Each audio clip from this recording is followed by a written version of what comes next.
Sorting by Attributes, a 3-lesson unit in mathematics using the Universal Design for Learning method. These are the Mass DOE Curriculum Framework Standards for pre-kindergarten.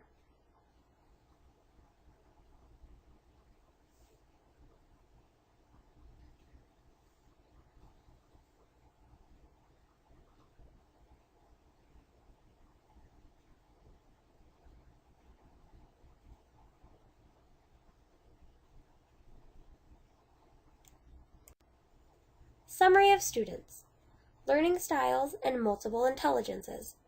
There are approximately 12 typically developing pre-kindergarten age children in this classroom. The students as a whole engage and enjoy learning when music, physical movement, and verbal-visual representations are present. 3 students are solitary learners. 1 student is a logical learner. Disabilities. There is a student with cerebral palsy which requires her to have additional time allowed for successful movement.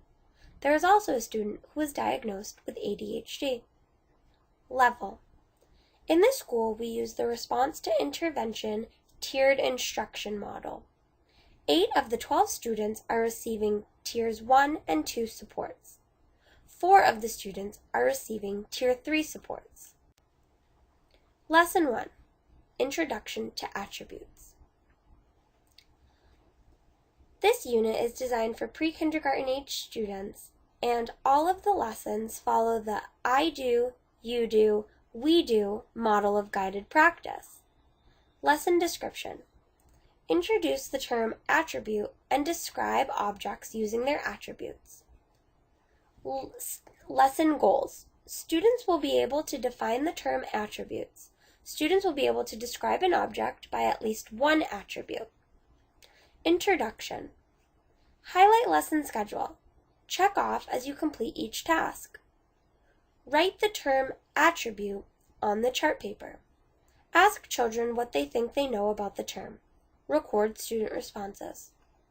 Introduce the Envision Math video and ask the children to think about the term attribute as they watch. After the video, have a guided group discussion. Record responses on the web. Pick a classroom object and show the children. Describe the attributes. Model this 2 additional times, and upon the last object being described, choose only one attribute to describe the object and ask the children to help you think of more. Guided practice. Ask each student to pick an object from the room. This is a way to incorporate movement, having the children stand up from the rug, walk around, and feel in control of the activity. They get to choose their own object and bring them back to the rug, sitting the whole class in a circle so everyone can be seen. Ask each student to describe one attribute of their object. If the child needs assistance, prompt them to ask their classmates, "Can you think of anything else?"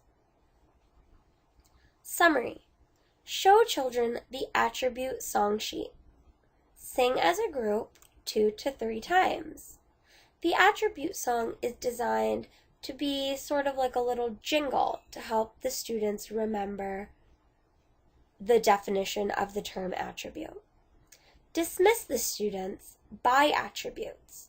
You can use shirt color, hair color, or anything that you feel fits with the group. These are some of the UDL checkpoints for representation, action and expression, and engagement that this lesson covers.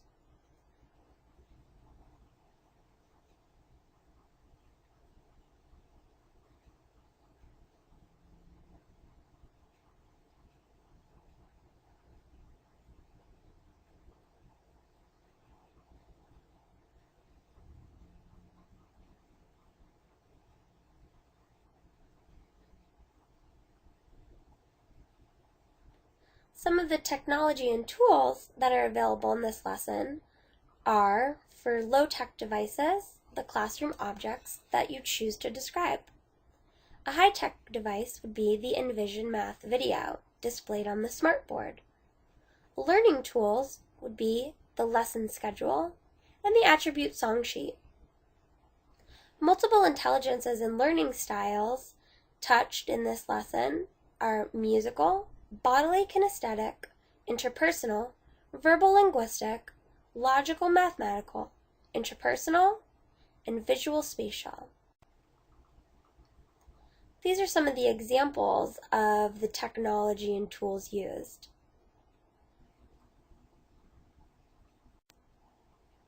Lesson 2. Classifying objects by attributes. Lesson description. Students will build upon the last lesson's learned skill of describing objects by their attributes and begin to classify and group objects based on a certain attribute. Lesson goals. Students will sort given objects by at least one measurable or non-measurable attribute with a partner. Students will then recall one attribute that they sorted by. Introduction. Highlight the lesson schedule. Check off as you complete each task. Review attribute term web. Sing attribute song. Hold up an object and ask the children to help you think of its attributes. Play around the room I spy as a group. Still remaining on the rug, you'll call on a student and without disclosing their object, they'll visually find an object around the room. For example, they may choose to use the American flag. Then the student will describe that object by its attributes, and the class will have to guess what the object is. Using the American flag example, they might say, I spy with my little eye an object that is red. I spy with my little eye an object that has stars, etc., etc. Guided practice. Pull 2 random objects used in the game. Ask the children if they belong in the same group or separate, and discuss this. If a student chooses the teacher chair, which may have wheels and cushion, and another student chooses a regular classroom chair, the hard-backed ones for the students, you may pull those 2 objects and say, do they belong in the same group? Or should we put them in 2 separate groups? Depending on what they say, bring another object in, possibly a pencil, and say, which would this belong in? The chair group or a separate group? Highlight the attribute they use to sort by. Independent practice. Divide students into working pairs based on skill level. I particularly like to pair my students, one student with a higher skill level and one student with a working skill level. Dismiss the pairs to station activities. There will be 2 stations. The first station will be an attribute block bag game. There will be a Ziploc bag filled with attribute blocks that you will give each pair, and they'll go to a designated area around the room. Empty the bag and begin to sort using the sorting mat that you provide to help them use that tool to create 2 separate groups and figure out how they want to sort the attribute blocks. The second activity will be a smartboard sorting game. It's an online math game that the children can touch and move the objects.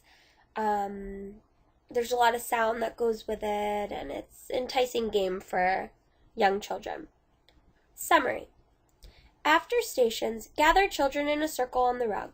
Placing attribute blocks in the middle of the circle, ask each pair to show and tell how they sorted their attribute blocks. Dismiss students by attributes, much like you do during the first lesson. These are some of the UDL checkpoints covered in this lesson.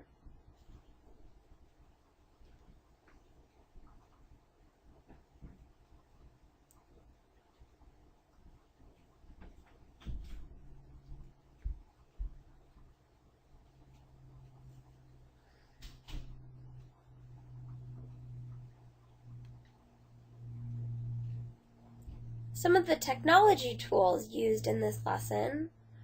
For low-tech devices, we have the attribute block manipulatives. For high-tech devices, we have the online math game. And for learning tools, we have the lesson schedule and the sorting mat. Multiple intelligences and learning styles. Musical, bodily kinesthetic, interpersonal, verbal linguistic, interpersonal, and visual spatial.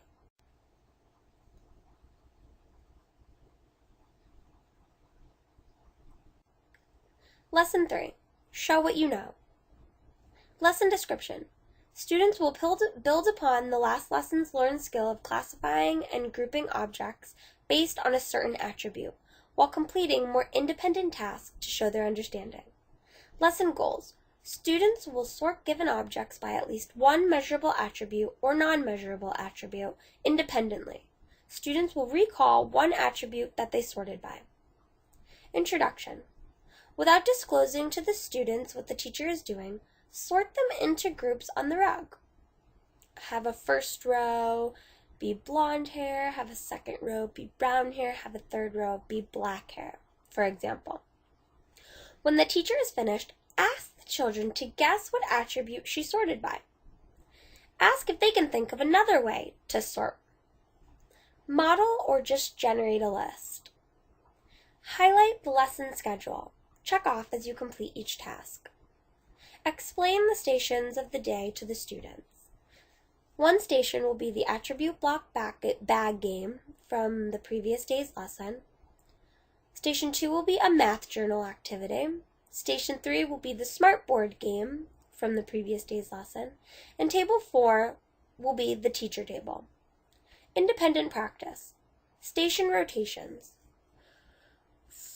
For the attribute block bag, again, you'll have the brown paper bags filled with the attribute blocks and sorting mats. For the station 2, you'll have the math journal, where they'll color, cut, and glue pictures into groups using the direction schedule reference that will be available at the table. They'll then paste them into their math journal. Then we have the smartboard game again, and then at the teacher table, the teacher will ask questions while the child is sorting. An example of a question would be, what attribute are you sorting by? Or picking up another attribute block and say, which group would this go in? Summary. After the station rotations, come together as a whole group on the rug. Write attribute in the middle of the smartboard. Ask the children to define the term. Provide examples. Ask each child to contribute as their ticket to leave. Repeat answers are acceptable only because you're trying to gauge if they're grasping the information and they're really with the lesson.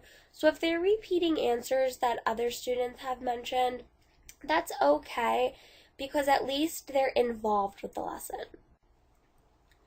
Lesson 3, continued, UDL checkpoints.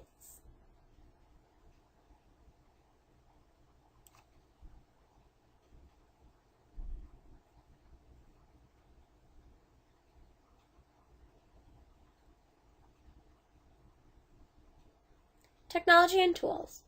Low-tech devices, the attribute block manipulatives. High-tech device, the online math game. Learning tools, the lesson schedule, sorting mat, and direction reference guide. Multiple intelligences and learning styles covered in this lesson.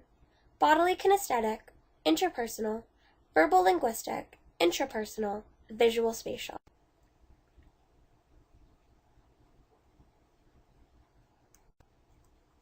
UDL versus non-UDL. Keeping universal design for learning principles in mind, I was able to dig deeper and develop a more full and complete lesson. It challenged me to think outside of my typical lesson planning mode to come up with ways in which I could incorporate more movement, learning aids, and learning style supports. I noticed that my lesson plans that didn't incorporate UDL principles were lacking in reaching my full classroom population. Non-UDL lesson plans lack depth of knowledge presented to a multiple of students with varying needs. For expanded information on what I've presented to you today, Please see the attached documents.